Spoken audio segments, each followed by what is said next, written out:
do a little thing.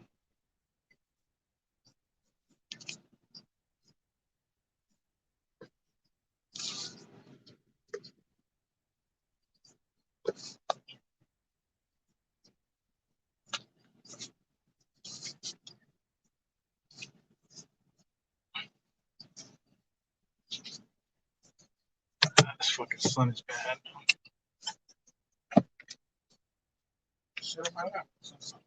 Jesus.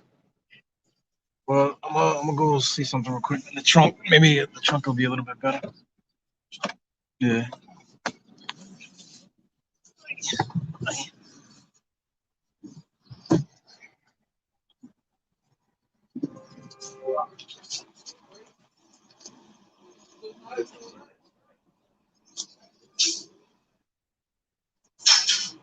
Yo, peace, diehards. It's your boy Eru. I'm out here in these streets. DiehardKnicks at the half. Try to catch some of that game, man. It's weird because this is the first time, since I was a kid, that I actually watched the game on the radio. If you could watch it on the radio, I was listening to the game on the radio, and it was Kenny Albert and my man Alan Hahn giving that little thing on the radio. Yeah, man. So how you like that game? I feel like OKC they just surprised the Knicks, man. They came to the Knicks with like some defense, and they kind of like surprised us a little bit. Everybody touched the ball on OKC. Everybody had a chance to shoot the ball, and they did. And they kind of just put pressure that was unwarranted, I guess. Yeah, man, it's crazy. I'm out here in these streets to get back in this. Yeah. Let me see who's over here with the guests. Got my man Andy. We add him to the stream. What's good, Andy? Yo, what up? What up, guy? What up, Eru? What up, guys in the chat? Yeah. What's up, man? A ugly game, right? Yeah, ugly, man. Yeah, I was stressing out because I'm like trying to watch it on the streams, and the streams weren't working. So I had to listen to Alan Hahn and Kenny Albert, man. It's crazy. Yeah, the play-by-play, right? What you think of the game, though?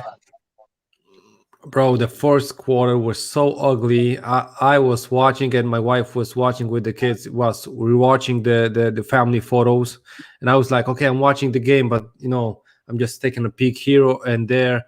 Bro, the game was so ugly. I just I allowed myself to take a peek on the family photos of the game. So sorry for that. Yeah, it's crazy, man.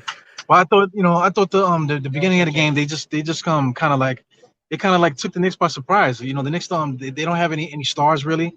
I thought Horford, he set the tone with the defense and stuff. So it just kind of just rattled the Knicks, man. But just like the Knicks, their defense, locked in, and they were able to grind it out in that second quarter.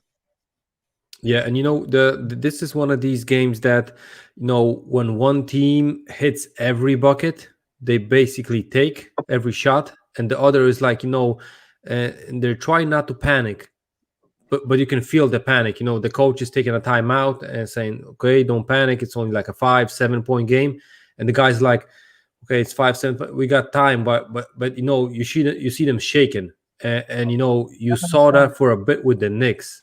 And until he subbed people out, then it kind of fell back on the right path, right? And now at least we have the lead, but still they are shooting almost 60% for the whole first half. So let the law of averages happen the second half, and let us go up by 15 and let us get this W and without stressing me out.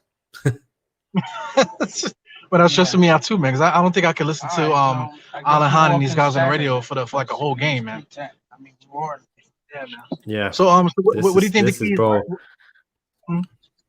What do you think? What do you think we got to do to win this game, man? Who do you think needs to step up? Well, you know what? I think we kind of got it settled in the last couple of minutes of the first half. And I think they also gonna, like I said about the law of averages, right? They're not gonna make these kind of shots like they made in first quarter. Guys are going in, to the hoop. They're getting fouled, and the bucket, they count the bucket because they make it. It bounces 4 or 5 times and it falls in. So, it's really bad.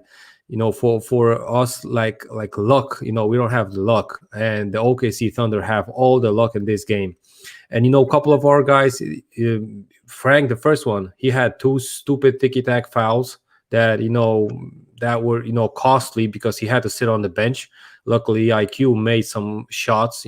His defense is still suspect, as if you ask me, but at least he made those shots, so we're in the game. And I think I think we had only like 2 or 3 turnovers the first half, so that's what was keeping us in the game. Because if we would be having like 7-8, this would be like 12-10 point game, so it would be even more stressful. Yeah, you're right, man. That Frank Ntilikina thing, I think that might have screwed us too, man, because he's like the greatest defender the NBA's ever seen, man. So if he didn't get those 2 fouls, maybe we would have held him down a little bit better, right? Yeah, and he has, he plays good defense, but for example, today he plays versus Theo Maledon, which is his, national team, friend, right? So he probably knows that Frank leaves those long hands in, and if he goes with the body first and then tries to make a turn, it looks like Frank is reaching around his body, right? And it's an easy thing, but if you know a player for a couple of years and his pros and cons, it's an easy move that you can make versus a player. And even Frank showed that Theo went up and Netherlands came out and closed out the game. You close out the gap, and Theo threw it out of bounds, right? And Frank was like, I know it is, sorry, bro. Like he basically said sorry to him because he used the thing that he knew from for the other part of the game. So you can see them talking even so. Yeah. But you can't really cheat like that. Somebody like Frank, you just got to stick to the game plan. Whatever you got sorted out. You can't really be playing games like that. Yeah, and we also saw, because Frank went out, but you can saw on like 2 or 3 possessions in a row, he was guarding like 4 guys of the OKC. He was rotating through the whole defense, and sometimes you get just a little bit too late. You can't guard 4 guys on one possession, right? So and it's it's the NBA. The first step of these guys are basically the best step, and if he gets the advantage on the first step, you're basically beat. So it's a foul, or just let him go and let your teammate get a foul. So that's why Frank got those 2 easy fouls, and which screwed him. But I think he's still gonna start the second half, and I hope he's not gonna pick up many more fouls. Yeah, we're gonna need him definitely, man.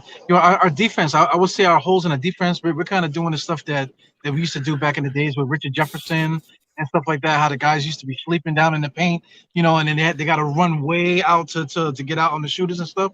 I wish they wouldn't do that. I feel like Obi Toppin was guilty of that a couple times. Just sitting behind another defender, where that just it kills me, man. And when a team like OKC, we can kind of get away with it. But they're not really, man, because every one of their players are basically like the same. They're all like 3-and-D guys on that team, Yeah, and that's why these, let's say, no-name players are beating the Knicks. They never was thinking that this and this guy would make a 3 or whatever, or a put back dunk. You don't even know the names of these guys. But if they're open, they're gonna make it. They're in the NBA for at least one reason, right? So. Yeah, they kind of play like a AAU team. Like these guys grew up together in the same neighborhood. They kind of have that ESP with each other and stuff like that. So I kind of like the way they played it. They're kind of fun. Yeah, kind of fun to watch. So what do I want to say before I get out of here? Because I mean, this is awkward, man. Like this is the first time that I almost missed the halftime show.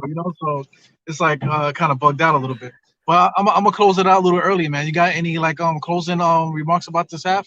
Bro, no, I just hope we kind of buckle up and we get this W. I don't care if it's a 1-point win, if it's a blowout. I just hope we get this W, because the next couple of games are going to be hard.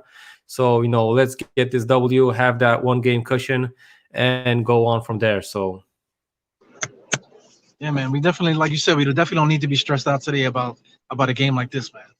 But thanks for timing in, man. This is like an early day for you, bro. Is the sun out still on your end? It's 9 p.m. But it's perfect time, right? So yeah, perfect time for you, I guess, right? I don't know how you do it, man. Yeah, man. But thanks, Andy. Thanks for tuning in. Thanks everybody for tuning in on the halftime show. I'll see you guys in the next one, man. Peace out, guys. Peace, Andy.